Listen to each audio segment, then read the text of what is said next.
Eh bien, merci de m'avoir invité. Et donc, c'est un plaisir de parler de ça parce que j'en parle beaucoup et parce que je pense que c'est un sujet très important. Donc, je vais vous parler des déterminants sociaux de l'épidémie Covid, mais aussi des conséquences sociales et psychosociales du confinement de la population autour d'un projet qu'on a monté à Toulouse dans l'Institut fédératif d'études et de recherche interdisciplinaire santé-société, dont je suis la directrice, qui est un institut qui fédère des personnes de disciplines différentes qui s'intéressent aux questions santé-société. Donc, au vu de nos connaissances actuelles et de la recherche précédente, il y a toutes les raisons de penser que l'épidémie du Covid aura une distribution sociale en termes d'infection et de sévérité et de mortalité. Mais aussi, des mesures de prévention universelles telles que le confinement ne prennent pas, eux, en compte les différences socio-économiques dans la population. Donc, on craint la création d'inégalités sociales dans le vécu du confinement. C'est aussi une interrogation. Donc, pour un peu rentrer dans le pourquoi de tout ça, eh bien, d'abord, nous pouvons parler des expositions professionnelles et le Covid. Donc, Carole, tout à l'heure, elle a évoqué les différences ethno-raciales en termes de sévérité et de mortalité. Ici, on a des statistiques venant de la Grande-Bretagne à gauche, ici, de leur Office of National Statistics sur la profession et les taux standardisés de mortalité liés au Covid. Donc, ce que nous voyons de par les statistiques britanniques, c'est que les personnes, donc, ou alors ayant des fonctions de soins, étant des soignants, des aides-soignants, par exemple, ou travaillant en EHPAD, ou des personnes travaillant dans des métiers comment dire, low skill, donc c'est-à-dire qui vont peut-être travailler dans les supermarchés, faire des livreurs, ce genre de professions-là qui seront dans cette catégorie, une surmortalité du Covid par rapport aux autres, par exemple aux professionnels qui vont être l'équivalent des cadres français. Mais là, on a on va dire une jolie catégorisation des professions qui nous permet un peu de regarder ça en détail. Je vous encourage aussi d'aller voir les statistiques américaines. Donc, en fait, j'ai trouvé ça à droite ici. Vous voyez un espèce de carte, de cartographie des professions. Et donc, ça, en fait, ça vient des États-Unis, mais je l'ai trouvé sur le site britannique aussi. Et là, vous pouvez aller sur leur site et regarder combien chaque profession est liée à d'autres personnes. Donc, c'est un peu leur distribution par des cercles différents, de proximité à d'autres, ce qui veut dire qu'ils sont à la fois exposés, eux, à une population qui peut être contaminée, ou ils peuvent aussi être contaminants, on va dire, de par leur contact avec ces populations-là. Donc, c'est aussi des statistiques intéressantes et qui sont associées à l'exposition du Covid. Ensuite, nous avons d'autres facteurs, les facteurs de risque. Donc, ici, les graphiques nous rappellent simplement que en France, la prévalence du tabagisme est socialement distribuée. À gauche, nous avons la prévalence selon la diplôme, à droite selon les revenus, et on voit un très clair gradient socio-économique de cette prévalence de tabagisme qui n'a pas tendance à se diminuer vraiment dans le temps. Nous savons, de par les travaux Covid qui sont spécifiquement sur le risque du tabagisme et la sévérité du Covid, eh bien que par rapport aux non-fumeurs, les fumeurs sont plus à risque de symptômes sévères du Covid et aussi de finir en réanimation et être mis sur ventilateur ou de décès. Autre facteur de risque, c'est l'obésité. Encore une fois, j'ai mis un schéma de rappel. Donc, en France, la distribution de l'obésité de par les catégories socio-professionnelles, bon, c'est tout petit en bas, mais on voit une distribution ici à gauche avec une plus faible proportion de personnes obèses dans le groupe des cadres. Ça augmente ici employés, ici des ouvriers, les agriculteurs, toujours une forte proportion d'obésité. Et ici, quelques statistiques sur le Covid, et notamment chez les personnes ici qui ont moins de 60 ans. on voit que l'IMC élevé, donc ici obésité et ici obésité sévère, ont un surrisque d'être admis à l'hôpital pour le Covid et aussi un surrisque d'admission en réanimation. Donc là, ça c'était pour les facteurs, on va dire l'épidémiologie sociale du Covid. Mais il y a aussi ce que j'ai évoqué tout à l'heure, les problématiques du confinement appliquées à tout le monde de la même façon. Donc là, et là je cite ma collègue psychologue, donc là je sors un peu de ma discipline. Donc les travaux de la psychologie montrent que non seulement l'épidémie, mais aussi le confinement à domicile, l'isolement social, le poids de l'incertitude de l'avenir peuvent affecter la santé mentale et je suis sûre que Maria vous en parlera plus.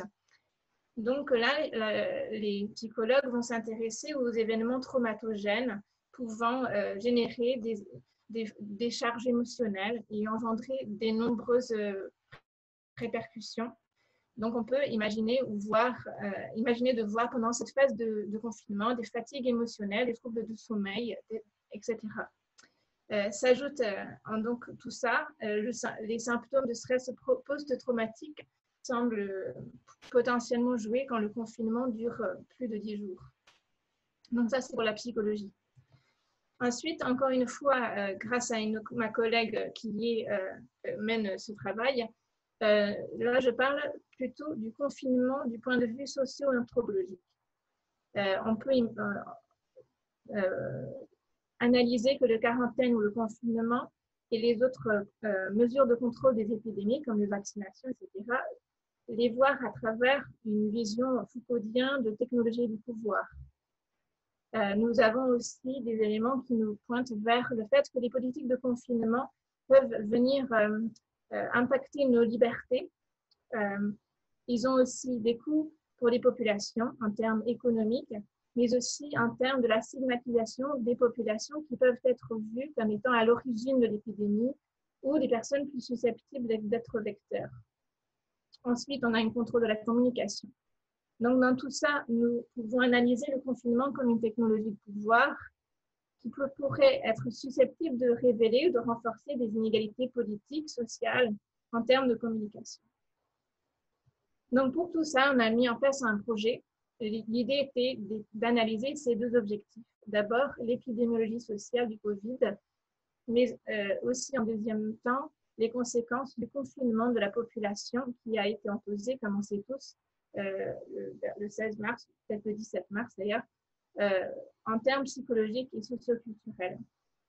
Donc, pour ce faire, on applique une méthode interdisciplinaire via des work packages disciplinaires avec leur méthodologie propre.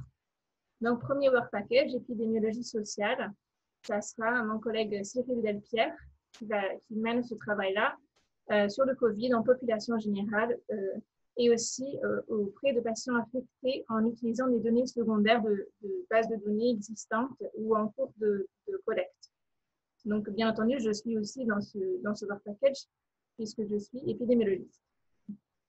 Deuxième work package, c'est Florence Sorbe, psychologue, qui va évaluer les conséquences psychologiques du confinement en utilisant une approche quantitative via questionnaire en ligne et suivi des personnes qui ont répondu au premier questionnaire. La troisième work package disciplinaire, c'est des contextes socio-anthropologiques menés par Alexandra Soulier. Et là, c'est le vécu du confinement via des entretiens semi-directifs, pour la plupart au téléphone, donc qu'on vient de finir. Moi, j'essaie de faire un peu le lien entre tout ça dans un dernier work package interdisciplinaire. Et notre but, c'est quand même d'essayer de formuler des recommandations pertinentes pour toute période de reconfinement qui viendrait ou d'autres épidémies. Donc, nous avons déjà pas mal recueilli les données psychologie et sociologie. C'est encore en cours pour la psychologie puisqu'on a les questionnaires 2 et 3 qui vont venir. Et on a démarré les analyses de données en épidémiologie un petit peu. Donc, bien sûr, tout ça, c'est tout le temps en voulant intégrer tout ça de façon interdisciplinaire. Donc, les avancées en épidémiologie sociale, on a des données du baromètre Covid. Donc, ça, c'est un questionnaire en ligne fait par Ipsos. C'est disponible à téléchargement sur Internet, les données du baromètre Covid. C'est fait auprès de 5000 personnes représentatives de la population française pendant chaque semaine du confinement en transversale répétée. Et on a un certain nombre de données socio-économiques, sociales, qu'on analyse en termes de données autour du Covid, mais qui restent auto-rapportées. On attend ensuite, pour analyser la sévérité et la mortalité du Covid, un sous-projet dans le cohorte French Covid des patients hospitalisés du Covid. Donc ça, on va travailler les éléments socio-économiques dans cette cohorte. Et on travaille aussi avec des acteurs de sources différentes pour fusionner des bases de données médicales avec l'indice de défavorisation à partir de l'adresse de résidence. Sur l'aspect psychologique, on vient de finir le premier questionnaire en ligne dans lequel on a recueilli des informations sur 4500 personnes. Et on va démarrer, on fignole le deuxième questionnaire en ce moment en groupe de travail pour le lancer en ligne bientôt. Donc, c'est un questionnaire de suivi et il y aura un troisième questionnaire. Donc, enfin, sur le Work Package 3, donc philosophie sociale, sociologie, anthropologie, enfin, il y a plusieurs disciplines au sein de celui-là. On a fini 50 entretiens semi-directifs au téléphone, donc un travail épuisant. Et on a des thèmes émergents. Le genre, par exemple, revisiter le repli sur la vie domestique, la question de la distribution des tâches. On a la rupture biographique qui ressort de tout ça, la continuité de la galère, une question de classe. Et on a des questions autour de la soumission aux résistances à tout ce qui est ces recommandations sanitaires qui ressortent. Donc, pour finir, voilà, bien entendu, on est en train de travailler sur ces choses. On pense qu'on est assez convaincu déjà par les premiers résultats qu'il y a des choses intéressantes qui vont sortir de là, mais on s'interroge sur la question vraiment de l'universalisme proportionné. Serait-elle envisageable dans les mesures de santé publique autour du Covid, par exemple, mais bien entendu au-delà, des mesures de prévention primaire comme le confinement, mais aussi éventuellement tests, traçage, isolement, peuvent-elles être mises en place de façon différenciée selon le contexte socio-économique, le logement, la profession, par exemple. Pour les mesures de prévention secondaire et tertiaire, pareil, pouvons-nous tenir en compte le logement lorsque quelqu'un tombe malade? Est-ce qu'on peut les isoler prioritairement dans un hôtel, par exemple, selon leur logement, leur travail ou leur catégorie sociale? Et ensuite, on s'inquiète aussi d'autres inégalités sociales qui vont sortir de tout ça, c'est-à-dire des personnes avec des pathologies qui ne seront pas suivies par peur d'aller voir leur médecin. Donc, pouvons-nous, encore une fois, avoir des mesures en place qui seraient équitables par rapport aux inégalités sociales? Donc, nous interrogeons toutes ces choses-là, bien sûr, mais je dirais le message le plus fort, c'est que pour cela, il nous faut collecter les données sociales et socio-économiques de façon systématique en population et dans les dossiers médicaux. Il faut rapprocher le social du sanitaire, car dans les données françaises, ça a tendance à être séparé. Et je ne parle même pas du sujet tabou des données ethno-raciales qui restent tabou. Voilà, merci beaucoup. Merci beaucoup, Michel. Je pense qu'il risque d'y avoir quelques questions. Alors, dans l'ordre, je ne sais plus à qui j'avais... C'est Maria après. Hein, donc, Maria... Okay, donc je mets le son, les diapos. Ouais, et je coupe... Non, c'est bon, c'est coupé tout seul. Vas-y. Est-ce que c'est bon? Oui, donc merci beaucoup pour l'invitation de vous présenter quelques données sur les inégalités sociales vis-à-vis de difficultés de santé mentale, en particulier dans le contexte de l'épidémie de Covid-19. Je vais vous présenter donc vraiment ce qu'il ne faudrait pas faire, c'est-à-dire quelques chiffres complètement bruts d'un projet. Donc, on a lancé dans le cadre depuis le début du confinement, dans le cadre d'un financement de l'ANR Flash Covid. Mais vraiment, je n'ai pas pu résister à la tentation de quand même regarder un peu les données et vous donner juste un tout petit peu plus que les contours du projet. Donc, il s'agit du projet Tempo Covid-19. Alors, juste quelques mots sur le contexte et les raisons pour lesquelles on a mené cette étude. Donc, comme l'a déjà dit Michel, la survenue d'une épidémie telle que celle liée au Covid-19 et le confinement qui peut être lié peuvent être, bien sûr, source de morbidité et de mortalité, mais aussi du fait des perturbations considérables dans la vie des personnes, source aussi d'anxiété, de stress, de problèmes de sommeil qui peuvent amener à des problèmes psychologiques plus ou moins importants. Néanmoins, les études qui existent sur ce sujet, vraiment spécifiquement sur l'impact sur la santé mentale d'une épidémie ou d'un confinement, sont surtout basées sur les épidémies de SARS en 2003 et d'Ebola plus récemment, qui ont été assez différentes et surtout qui ont montré donc effectivement les personnes qui étaient soit touchées par l'épidémie, soit confinées du fait de l'épidémie avaient des niveaux plus élevés de symptômes d'anxiété, de dépression et aussi de syndrome de stress post-traumatique à court et à moyen terme. Et pouvaient aussi montrer des signes de consommation d'alcool élevés.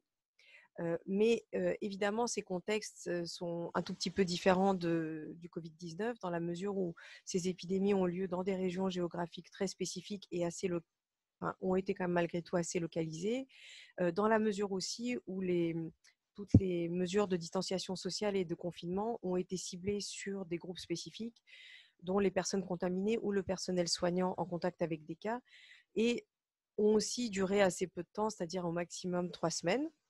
Donc, les études qui ont été réalisées dans ces contextes-là ont montré que, effectivement, ces personnes qui avaient été en situation de confinement avaient plus de problèmes psychologiques que celles qui, toutes choses égales par ailleurs, n'avaient pas été en situation de confinement.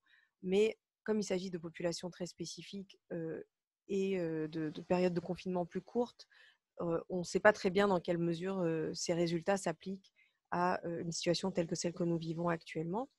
En plus, il y a des problèmes méthodologiques, si on veut, c'est-à-dire que la plupart des études sont transversales ou qualitatives, et donc il n'est pas possible de prendre en compte l'existence de problèmes psychologiques antérieurs à l'épidémie ou de problèmes d'addiction dans ces analyses. Donc en fait, on ne sait pas si l'épidémie et le confinement sont vraiment à la source de nouveaux problèmes psychologiques ou, et c'est intéressant aussi, bien entendu, s'ils viennent aggraver ou sont facteurs de persistance de problèmes psychologiques déjà existants. Donc, nous, notre objectif, c'est d'étudier les conséquences de l'épidémie de Covid-19 et du confinement sur la santé mentale et les conduites addictives, donc les consommations de tabac, alcool, cannabis et autres drogues, mais probablement principalement tabac et alcool, en population générale, en essayant de prendre en compte l'évolution des conditions financières et professionnelles des personnes au cours du confinement, donc toutes les perturbations dans la vie habituelle des personnes, et en prenant en compte leur santé mentale et conduite addictive préexistante. Et pour cela, on s'est appuyé donc sur les données de la cohorte Tempo, qui est une cohorte existante qui, pour certains participants, a démarré en 1991, pas tous, mais la majorité. Donc en fait, l'étude a démarré quand les participants étaient enfants. Et nous, on a repris le suivi de cette étude en 2009 pour évaluer les trajectoires de santé mentale et d'addiction au cours du temps. Donc, on a un suivi assez longitudinal sur assez longtemps. Pour l'étude vraiment Tempo Covid-19, on a dès le 24 mars 2020, donc dès la fin de la première semaine de confinement, envoyé une invitation aux participants dont on avait l'adresse email pour leur demander de remplir un questionnaire de manière hebdomadaire pendant toute la durée du confinement. Donc là, on a envoyé cette semaine le dernier questionnaire qui se rapportait à la situation de confinement, et on est en train de préparer un nouveau questionnaire sur le déconfinement qui va arriver qu'on va envoyer dans une semaine environ. Et on a aussi prévu de recontacter les personnes à moyen terme. Donc là, on est sur des effectifs beaucoup plus petits que beaucoup d'études qui vont être réalisées sur la période de confinement, puisqu'on suit au maximum, enfin, on a environ 1200 adresses email des personnes, mais en fait, un certain nombre n'étaient probablement plus à jour. Voilà, vous allez voir qu'on n'a pas réussi à enquêter toutes ces personnes. Néanmoins, l'intérêt, c'est que les gens vivent dans toute la France, et représentent vraiment des milieux sociaux très différents. Pour le questionnaire, on s'est en partie appuyé sur d'autres études qui sont en cours. Une étude réalisée par des collègues danois et qui a aussi été partagée avec d'autres groupes en Europe, et qui vise plus précisément les perceptions du coronavirus, les gestes préventifs que les personnes connaissent et mettent en œuvre, etc. Et puis on s'est aussi en partie appuyé sur l'étude SAPRIS, qui est en cours et qui a recruté des participants de plusieurs grandes cohortes existantes en France, Constance, EDEM, ELF, 3N et Nutrinet. Et bien sûr, on a fait tout ça en faisant passer un questionnaire en ligne via Lime Survey. Donc, depuis le 24 mars, on a donc envoyé 6 questionnaires. Vous voyez qu'on a eu, en gros, alors là, j'ai juste noté pour les 3 premiers questionnaires parce que c'est ceux dont je vais vous parler plus en détail. On a eu entre 4 et 500 réponses, alors avec, disons, une participation fluctuante. Bon, j'espère que pour des analyses longitudinales, ça nous permettra néanmoins d'avoir un effectif assez important pour pouvoir mener les analyses qu'on souhaite. On a un questionnaire vraiment central sur le Covid-19, la santé mentale et les addictions, ainsi que les évolutions de la situation professionnelle et financière. Et puis, de temps en temps, enfin, on a ajouté des questions supplémentaires à certains moments. Par exemple, la semaine du 14 avril, on a posé quelques questions plus spécifiques sur le télétravail, sur la manière dont les personnes étaient organisées, la manière dont elles vivaient leur situation de télétravail aussi.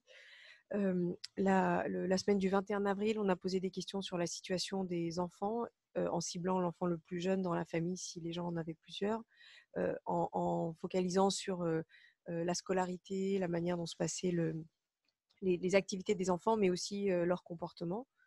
La semaine dernière, on a posé des questions plus ciblées sur la vie affective. Et là, comme je disais, donc la semaine prochaine, on va passer un questionnaire sur le déconfinement et la manière dont les personnes perçoivent cette nouvelle situation. Voilà, donc juste quelques caractéristiques démographiques sur l'échantillon. On a une majorité de femmes. Les personnes ont environ 40 ans, alors un petit peu plus, un petit peu moins, mais en gros, ce sont de jeunes quarantenaires. La plupart vivent en couple avec ou sans enfants, enfin avec enfants à vrai dire, puisque 77% de personnes vivent avec un ou plusieurs enfants.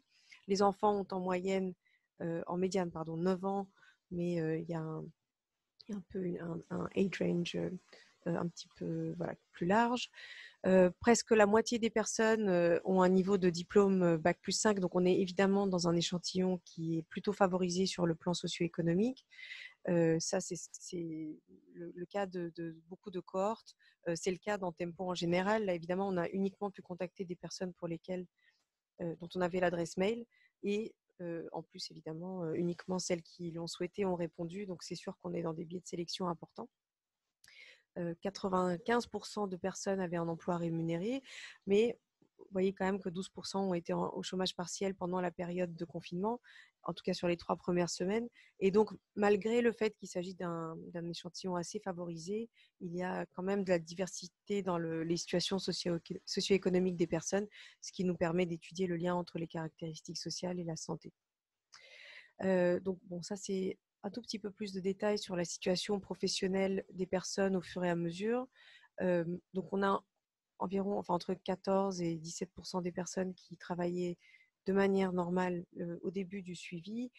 La très grande majorité, et je crois que ce sont des chiffres qui sont très proches de ceux en population générale en France, environ 50% étaient en télétravail. Et puis après, d'autres situations ont aussi été rapportées, dont le chômage partiel qui nous intéressait particulièrement.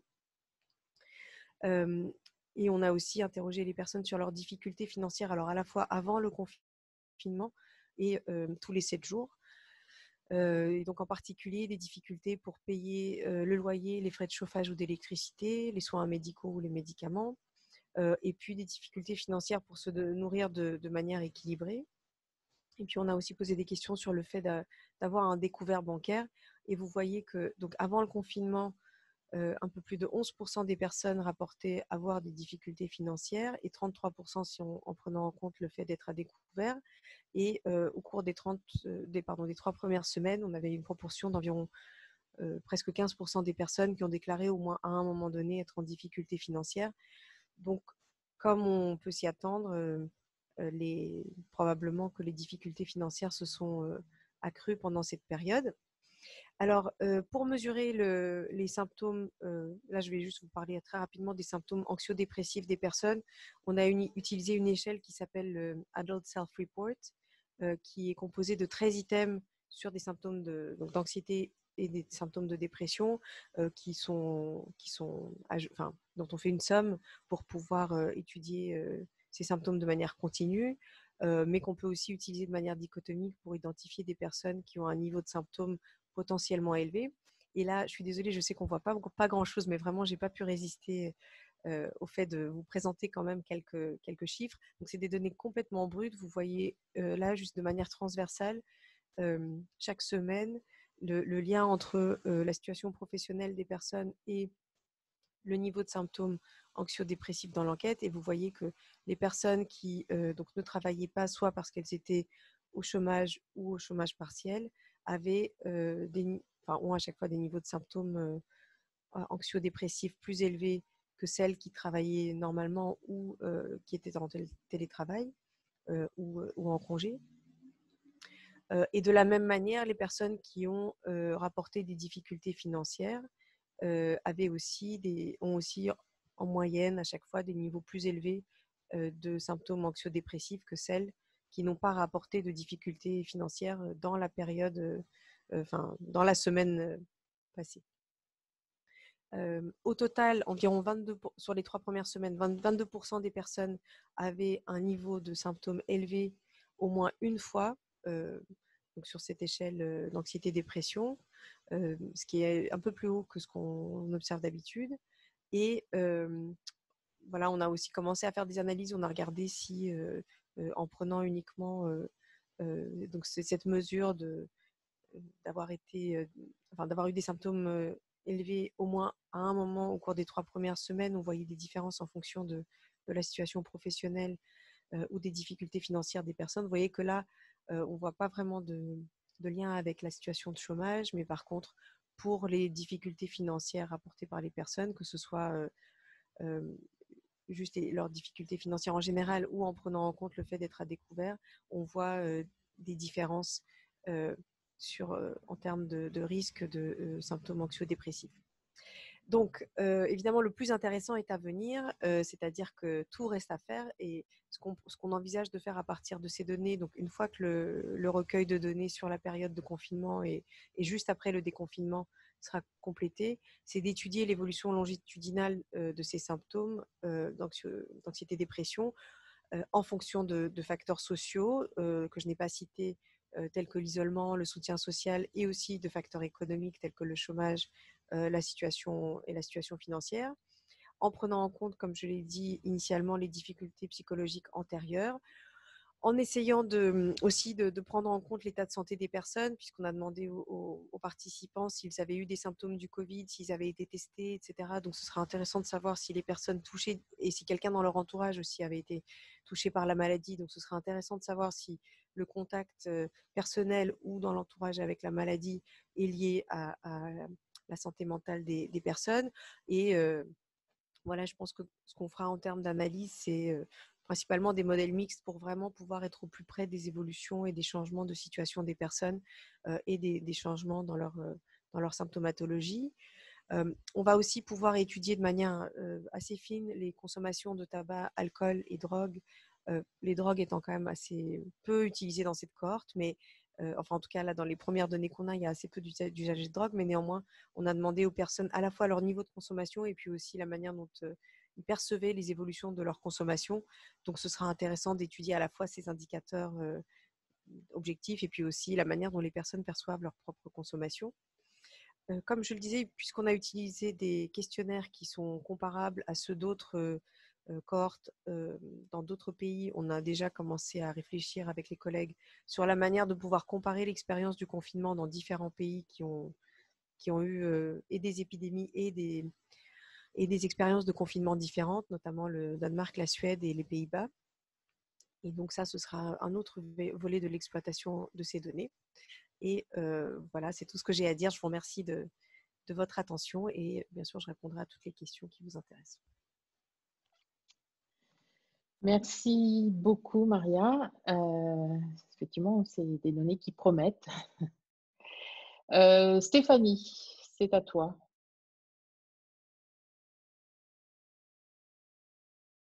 Je ne sais pas si le partage d'écran fonctionne. Non. Ça commence. C'est bon. C'est bon? Oui. Donc, j'espère que je suis un petit peu moins floue, mais sinon, ce n'est pas très grave. Si vous m'entendez bien, c'est le principal. Il faudrait juste que tu te mettes en plein écran, là, s'il te plaît, pour ta présentation. Est-ce que là, c'est bon? Oui. Très bien. Donc, je vais peut-être juste commencer. Alors, je vais me distinguer un petit peu de mes collègues précédentes. C'est que je ne vais pas vous parler d'études parce qu'il y en a en cours. Je vous en toucherai un petit mot, mais c'est un peu trop tôt pour parler un petit peu des résultats.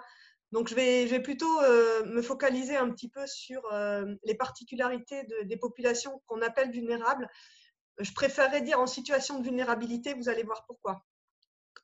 Alors, juste une petite définition du Larousse toute bête, mais qui dit ce que ça veut dire, c'est-à-dire que la vulnérabilité vient de vulnéris, la blessure, et vulnérare, donc blessé. Donc, la vulnérabilité, c'est le fait de pouvoir être blessé ou frappé, quelqu'un qui peut être facilement atteint ou qui se défend mal. Et déjà, dans ces définitions, on va voir, il y a plusieurs notions. La notion de fragilité, de sensibilité, mais ça désigne surtout une potentialité à être blessé. Alors, c'est une notion qui a évolué au cours de l'histoire. On peut distinguer plusieurs périodes, juste un petit rappel historique pour montrer un petit peu où on se situe dans l'histoire de ce concept. Au départ, la première version un petit peu judéo-chrétienne, c'est que la vulnérabilité, c'est quelque chose qui est existentiel, qui est propre de l'humain, depuis la faute originelle sur Adam et Ève, et donc c'est quelque chose qui est presque intrinsèque à l'humain. Et puis vient une époque de modernité où, plutôt au XXe siècle, où la vulnérabilité, elle est perçue comme maîtrisable. Et c'est là où on a tout un système qui arrive avec la protection sociale qui est républicaine, voire même le développement de la médecine, tout ce courant montre une espèce de maîtrise de tout ce qui est possible, tout ce qu'on pourrait maîtriser sur cette vulnérabilité, et donc on pense qu'on peut en venir à bout. Mais depuis la fin du XXe siècle, la vulnérabilité maintenant, elle est une ambivalence entre la conscience accrue des risques auxquels on va devoir faire face et puis l'impossibilité de tous les maîtriser. Donc, c'est arrivé avec tout ce qui se passe, c'est-à-dire la guerre, mais c'est encore amplifié actuellement avec toutes les catastrophes naturelles et écologiques, le chômage et puis les pandémies, dont le Covid-19 est un bel exemple. La notion de vulnérabilité, d'abord, elle est universelle. Et ça, je pense que c'est important de le poser. Nous sommes tous vulnérables. Il n'y a pas des populations. C'est pour ça que population vulnérable, voilà, on dit qu'il y a des populations vulnérables. Il faut juste savoir qu'on l'est tous à un moment donné de notre vie, même si on l'est tous plus ou moins. C'est quelque chose qui peut tous nous concerner. C'est une notion qui est potentielle, parce que ce n'est pas certain, mais en tout cas, concrètement, quand il y a un risque, possiblement, on peut être vulnérable à un risque. C'est une notion qui est relationnelle et contextuelle. On n'est vulnérable que dans un contexte donné et surtout en fonction des protections dont on bénéficie ou pas. Elle est individuelle parce qu'effectivement, elle ne frappe pas tous les individus de la même façon. Et face à une même exposition, il y a certains qui vont être plus touchés que d'autres. Et puis surtout, elle est réversible parce qu'il est possible d'agir sur les facteurs et le contexte. Et donc, ça s'inscrit souvent dans la biographie des individus. Donc, pour résumer, on pourrait dire que l'exposition à la vulnérabilité, elle est commune à tous, mais elle touche différemment les personnes. Alors, les mécanismes de la vulnérabilité, pour répondre à la question de Carole au départ, est-ce que ça veut dire pauvreté? Eh bien, en fait, pas forcément, à savoir que les personnes, elles ont une fragilité particulière, mais qui peut être soit sur un plan physique, on peut parler de population vulnérable quand on a un grand âge, par exemple. On le voit avec le Covid, on est vulnérable si on est des personnes âgées. Le jeune âge ou la toute période périnatale, ou encore sur un plan physique parce qu'on a un handicap, par exemple. On peut avoir une vulnérabilité sur le plan psychologique. On vient de parler un petit peu de santé mentale, mais il y a toutes les personnes qui sont en situation, par exemple, d'être victimes de violences, et on en a beaucoup parlé pendant le Covid sur les populations qui étaient confinées dans des situations difficiles avec une augmentation de ces violences. Et sur le plan social, on peut distinguer plusieurs vulnérabilités également. Une vulnérabilité économique, Donc, on pense au sans domicile fixe, par exemple, ou au chômage, donc qui a été regardé un peu dans l'étude qui vous a été présentée avant. On peut aussi avoir une vulnérabilité administrative. Je pense notamment aux débutés de droit d'asile ou personnes qui n'ont pas de statut administratif. On peut être vulnérable parce qu'on est culturellement à distance des normes majoritaires. Et là, on va toucher des personnes qui sont illettrées. On peut toucher des migrants qui sont culturellement en minorité, ou voire même des gens du voyage ou d'autres personnes qui seront un petit peu en dehors des normes majoritaires. Et on va voir que ça a une incidence importante, notamment pour s'approprier les recommandations, voire les informations sur le Covid. On peut aussi être vulnérable parce qu'on est stigmatisé par son comportement. Et par exemple, il y a les usagers de drogue, il peut y avoir des orientations sexuelles particulières, ou voire des minorités qui peuvent être stigmatisées. Et pauvreté et vulnérabilité, c'est vrai, c'est pas tout à fait la même chose, mais ça interagit étroitement. Parce qu'il y a là aussi, historiquement, il y a une évolution un peu conceptuelle de la pauvreté. La pauvreté, ça veut dire on mesure l'état actuel des choses. Quand on parle de vulnérabilité, on essaye d'y introduire une notion de prédiction. Et la seule petite formule qu'on pourrait mettre, c'est que la vulnérabilité, en fait, c'est le rapport d'une exposition, mais surtout sur la capacité de réaction et d'y faire face. Donc, en fait, évidemment que ça interagit avec la pauvreté parce que les conditions sociales, elles agissent. On voit bien, par exemple, quand on regarde les données de surmortalité, qu'il y a une mortalité accrue des personnes qui sont en situation de pauvreté, ou que ce soit tout un gradient social d'ailleurs qui est assez bien marqué avec la mortalité, mais aussi parce qu'ils ont des risques plus nombreux, mais aussi ils sont moins capables d'y faire face. Et donc, c'est vraiment cette double notion d'exposition plus importante, mais surtout la façon d'y faire face qui est avec moins de capacité de réaction. Alors, si on regarde un petit peu ce qui se passe pour le Covid-19, on pourrait dire qu'on a à la fois des effets directs, mais des effets indirects de la pandémie. Les effets qu'on mesure très facilement dans un premier temps, c'est qu'on voit que l'exposition est plus forte. Elle est plus forte parce que la transmission se fait plus facilement parce qu'on a un logement soit qui est absent dans le cadre de sans domicile, donc on ne peut pas se confiner par exemple, ou qu'il est exigu. On est plusieurs personnes dans un surpeuplement dans un logement, on voit tout de suite que les mesures du coup de confinement, voire de distanciation vont être compliquées à suivre. L'exposition elle est plus forte parce qu'il y a tout un pan de société qui est obligé de travailler et ça a été bien relayé par les médias. Donc avec une impossibilité de se mettre à l'abri, et encore une fois on revient à cette notion d'y faire face, c'est des personnes qui sont obligées de se déplacer, de prendre les transports en commun et d'exercer leur activité professionnelle et pas forcément protégées. Donc obligées de se déplacer et pour survivre parce que l'activité économique va venir un petit peu au-devant du sanitaire. Des effets directs parce qu'elles ont moins de protection parce qu'elles ont une moindre littératie en santé et donc pas toujours évident de comprendre et de s'approprier les messages qui sont divulgués. Elles peuvent aussi avoir moins de protection parce qu'elles ne parlent pas la langue majoritaire du pays et donc toujours pour la même difficulté de pouvoir s'approprier les messages sanitaires de prévention et voire même les applications des mesures de protection. Et puis, on en a parlé tout à l'heure, donc un risque plus élevé de complications, puisque souvent, ce sont des populations qui ont un double fardeau, puisqu'elles ont déjà le fardeau des maladies chroniques, qui suit aussi un gradient social, à savoir notamment le diabète, l'obésité et l'hypertension artérielle qu'on a vu associer avec une surmortalité dans l'épidémie de Covid. Les effets indirects, c'est qu'on va avoir de l'aggravation de tout un tas de facteurs. On l'a vu par exemple dans les mesures de confinement, on peut avoir une aggravation de l'isolement. Des personnes qui se retrouvent isolées et donc encore plus isolées du fait des mesures qui ont été prises. Une aggravation de la pauvreté, parce qu'on l'a vu, l'avait très bien avec la présentation avant, par exemple sur le gradient du chômage partiel, mais on peut aussi même perdre son emploi. Et en tout cas perdre les revenus et donc avoir des financements qui sont moindres et ça joue sur la santé et une aggravation de la santé, notamment parce qu'il y a des difficultés de recours aux soins, des personnes qui vont avoir moins envie d'aller aux urgences parce que déjà elles ont des difficultés pour y aller en temps normal, mais qu'en plus quand il y a une pandémie et voire un confinement, elles vont renoncer plus facilement aux soins, d'autant qu'il y a peut-être une perte de revenus en parallèle. Donc, ça fait une décompensation des pathologies chroniques préexistantes. Ça fait aussi qu'on a une aggravation de la santé parce que souvent, il y a une malnutrition associée. Des personnes qui peuvent se retrouver en insécurité alimentaire parce que les besoins primaires ne sont pas couverts.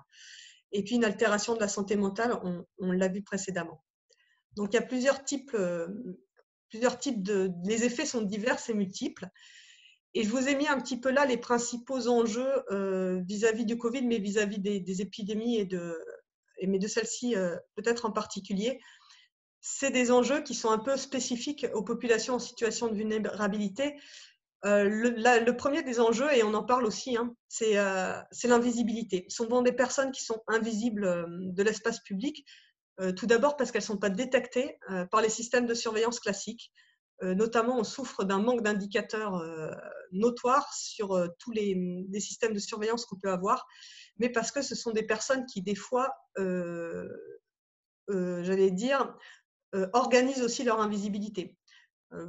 Pour illustrer mon propos, par exemple, des fois dans les maladies à déclaration obligatoire, il y a des personnes, on dit, bah, tiens, elles s'appellent toutes pareilles, parce qu'elles organisent cette invisibilité pour pas qu'on les retrouve par peur d'être stigmatisées ou par peur du contrôle. Donc, il y a une invisibilité qui est à la fois du système et à la fois des gens parfois eux-mêmes. Et cette invisibilité-là, elle a des conséquences collectives importantes, puisque ce qu'on ne peut pas voir, ça se dissémine plus facilement, mais aussi individuel, parce qu'on va avoir des retards de prise en charge et une perte de chance à pouvoir traiter, à pouvoir identifier et traiter derrière les personnes qui pourraient atteindre de Covid-19. Un des enjeux aussi majeurs, c'est la mobilité. Ce sont souvent des personnes qui sont en nécessité de survie et qui doivent donc se déplacer, effectuer de nombreux déplacements pour leurs besoins primaires. Ça veut dire souvent des recours aux services d'aide, et ça a posé des gros problèmes, notamment lors du confinement. C'est qu'il y a beaucoup de personnes qui n'ont pas pu avoir recours aux services d'aide qu'elles avaient habituellement. Et on a vu donc les difficultés, notamment d'insécurité alimentaire, augmenter. C'est des personnes qui sont souvent en insécurité. Donc, il y a une augmentation de la violence qui a été perçue et une peur de la répression et de la stigmatisation qui est présente et qu'il faut absolument tenir compte pour les actions qu'on mène auprès de ces populations. C'est des populations qui ont une accessibilité très limitée, non seulement aux structures de soins, donc on en a parlé avec des difficultés de recours aux soins, que ce soit à l'hôpital, mais même aux médecins généralistes, mais aussi parce que des fois, elles sont éloignées des systèmes de soins ou alors elles renoncent aux soins, mais même de manière habituelle. Donc, encore plus quand il y a une pandémie. Éloignées aussi des structures d'aide. Notamment, il y a certaines populations qui sont assez éloignées des points d'eau, par exemple. Donc, on voit tout de suite les difficultés qu'il va y avoir à pouvoir mener des mesures barrières ou de l'insécurité alimentaire. Donc, des personnes qui vont avoir besoin de se déplacer et d'assurer les besoins primaires. Une accessibilité également limitée aux informations, souvent des personnes qui ont un accès limité aux médias, au numérique de façon un peu plus large. On l'a dit, de la langue parfois, et puis de la littératie, c'est-à-dire l'aptitude à comprendre, à lire et surtout à utiliser cette information pour la transcrire dans des gestes dans la vie quotidienne. Un des enjeux aussi importants, donc, c'est la promiscuité, des personnes qui sont souvent en surpeuplement, et ça joue, on l'a vu, comme un facteur de risque pour avoir le Covid, et le confinement, puisque ça a des conséquences sur l'emploi, sur le revenu, mais aussi sur le logement parfois. Il y a des personnes qui n'ont pas de logement et qui peuvent avoir peur de perdre leur logement si elles sont diagnostiquées Covid+. L'éducation aussi, il y a beaucoup de personnes qui sont en marge des services éducatifs, donc les enfants, quand ils se retrouvent en confinement, ils vont avoir encore plus d'inégalités sur l'éducation et sur leur état de santé. Les facteurs culturels jouent aussi un rôle très important, puisque, par exemple, on le voit, il y a la place de la famille. Par exemple, sur les gens du voyage, la famille, c'est le clan, c'est très important. Et on voit tout ce que ça peut avoir comme conséquence quand on va parler de distanciation sociale. Alors, j'aime pas distanciation sociale, on devrait dire distanciation physique, en fait, puisque le lien social est très important dans ces populations. Donc, voilà, on voit un petit peu la distanciation, la difficulté qu'il va y avoir de faire ça. La croyance et les religions jouent un rôle très important, mais aussi le rapport au corps, à la maladie et au deuil au général. Quand on a vu les mesures qui sont prises, notamment sur les décès, il faut penser que sur ces populations-là, ça a un impact vraiment important et j'y reviendrai s'il y a des questions là-dessus. Donc, c'est des enjeux qui sont importants et notamment pour les missions un peu qui sont représentées à Santé publique France, c'est-à-dire notamment en prévention, en surveillance, mais aussi pour l'action. D'abord parce que ça veut dire qu'il faut informer, mais de façon adaptée. Adaptée à la langue, adaptée à la culture, et puis non seulement sur le contenant, mais sur le contenu. Il faut par exemple faire attention aux mots employés pour éviter de... C'est des personnes qui ont souvent peur de la maladie. La maladie, elle représente quelque chose parfois de tabou, mais aussi avec beaucoup de crainte derrière. Et donc, il faut faire très attention à un mot qui peut nous paraître anodin, peut avoir des conséquences assez presque contre-productives des messages de prévention si on ne fait pas attention à ça. Et il faut savoir aussi que ce sont des fois des personnes qui sont en marge du système éducatif et donc qui ne sont pas, si je puis dire, habituées à respecter les règles ou l'autorité, qui voient même qu'ils s'en méfient. Et donc, il y a une non-conformité aux normes qui n'est pas forcément un comportement, mais aussi toute une histoire de stigmatisation derrière par rapport à la population dite dominante et des populations qui sont en marge de cette population dominante. Et donc, il faut prendre en compte ça quand on va faire des messages de prévention. Prendre en compte les besoins, c'est la première des choses, c'est partir du bottom-up, c'est-à-dire c'est souvent des personnes qui ont des difficultés de se projeter dans l'avenir. Donc, parler de prévention, c'est pas évident. Il faut faire attention de ne pas stigmatiser. Notamment, il y a tout un enjeu autour des tests et avec beaucoup de difficultés en général pour se faire tester si cet enjeu de stigmatisation et d'insécurité derrière. Et puis les besoins, des besoins un peu tout bêtes, mais par exemple quand on parle des masques et de laver des masques en tissu, si les personnes n'ont pas un accès à des machines à laver, par exemple, c'est complètement idiot de proposer ça. Donc il faut vraiment s'adapter aux besoins et aux conditions de vie des personnes pour adapter les messages de prévention, voire inventer ou en tout cas créer une réponse qui soit vraiment conforme aux besoins de base. Il va falloir faciliter l'accès à cette information et par exemple, pas forcément utiliser les créneaux qu'on a l'habitude d'utiliser en population générale. Et là-dessus, il faut être assez, aware, assez en phase avec le rôle des réseaux sociaux et quels réseaux sociaux sont utilisés par quelle population et utiliser le média approprié pour les toucher. Donc, ça veut dire tout un travail qui soit, on parlait d'universalisme proportionné tout à l'heure, et bien oui, il y a tout ce travail de compréhension et d'appropriation des gestes barrières, mais il faut faire des efforts encore plus forts si on veut que ces personnes-là puissent accéder à l'information qui est distribuée d'habitude en population générale. Donc pour ça que vous voyez souvent les petits pictogrammes, beaucoup d'images, et ça a l'air tout bête, mais c'est souvent bien pensé pour essayer de s'adapter. Et ces messages-là, même qui paraissent tout bêtes avec 4 vignettes, et ben non, il faut aussi les adapter aux populations pour comprendre. Donc ça, c'est pour la prévention. Sur les enjeux de surveillance, oui, pardon. Ouais, c'est juste qu'il reste 5 minutes là. Tu peux. Fini. Ouais. Alors sur c'est pour tourner la discussion. D'accord. Sur la surveillance, l'objectif, c'est juste de limiter la propagation des cas et de suivi, c'est de pouvoir détecter les cas suspects. Donc, les gros enjeux en population vulnérable, c'est d'essayer de voir la survenue des clusters. Un cluster, c'est si on a 3 cas. Hein. Et puis, pouvoir identifier les chaînes de transmission pour pouvoir mettre les mesures spécifiques en route. Et ça, c'est important parce que ça permet de faire le suivi épidémiologique derrière. Or, je vous l'ai dit tout à l'heure, souvent ces personnes qui ne sont pas repérées dans les outils de surveillance. Les outils de surveillance qu'on a d'habitude, c'est souvent le téléphone. C'est tout bête, mais c'est comme ça qu'on fait du contact tracing. Or là, c'est souvent inopérant parce qu'il y a la barrière de la langue et toute la méfiance qu'il y a. Donc, il faut pouvoir accéder autrement aux personnes et donc des fois se rendre sur place et donc faire des équipes mobiles qui vont sur site dédié pour faire des investigations sur place. Sur la prise en charge, et j'en terminerai là, il faut favoriser l'accès aux droits communs le plus possible, mais faire de l'universalisme, encore une fois, ok, mais proportionné, c'est-à-dire avoir aussi des dispositifs spécifiques avec des équipes mobiles. Je vous ai donné 2 exemples. notamment à Perpignan. Là, il y a eu 2 centres dédiés dans certains quartiers. Ça se développe aussi à Paris. Il y a tout un tas d'initiatives à Paris qui sont faites avec des équipes mobiles, notamment sous l'impulsion de l'ARS Île-de-France.